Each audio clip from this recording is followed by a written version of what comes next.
What's going on, everyone? Today we're checking out some eye-opening World War II stories about Allied engineering and industrial power that completely shocked the Germans.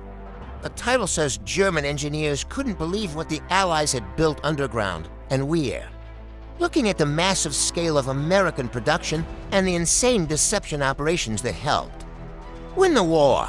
Got the solid videos here, one on German pose, including mechanics, seeing American farms firsthand, and another on the ghost radio network the Allies used to fool Nazi intelligence.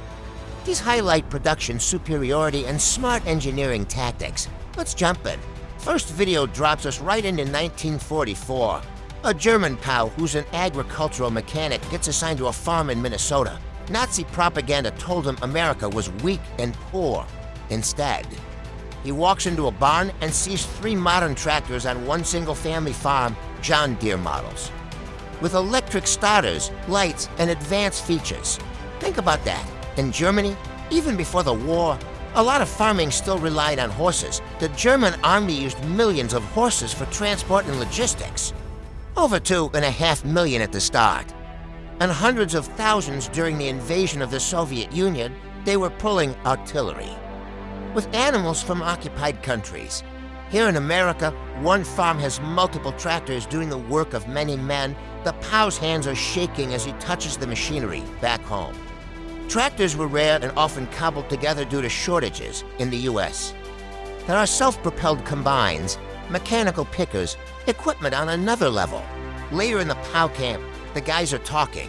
3 tractors on one farm sounds impossible compared to what they knew. The farm itself is huge.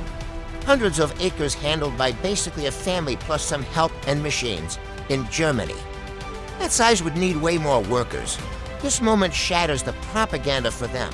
The industrial gap was massive, while Germany was stretched thin and still heavily dependent on animal power for much of its logistics. American farms and factories were fully mechanized. No wonder these engineers and mechanics were stunned. They were seeing the real scale of Allied production power. But the Allies weren't just dominating on the surface with factories and farms. They were building hidden advantages too, deception systems and underground-style secret operations that German intelligence couldn't crack.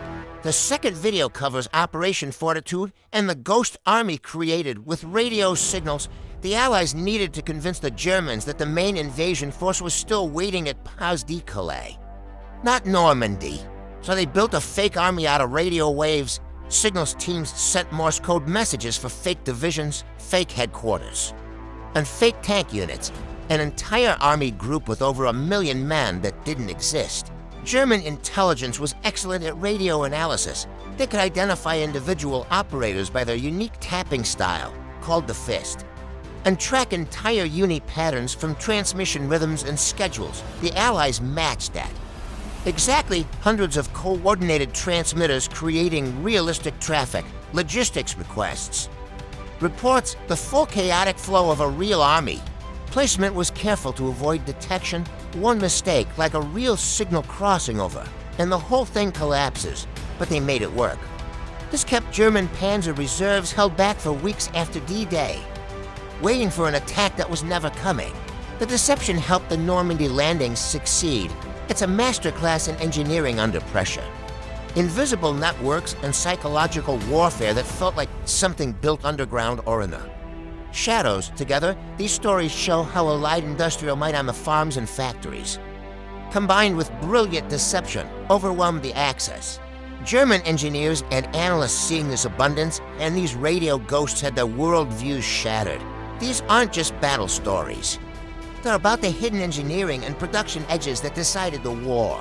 Factories, farms, and fake radio armies created advantages the other side couldn't match.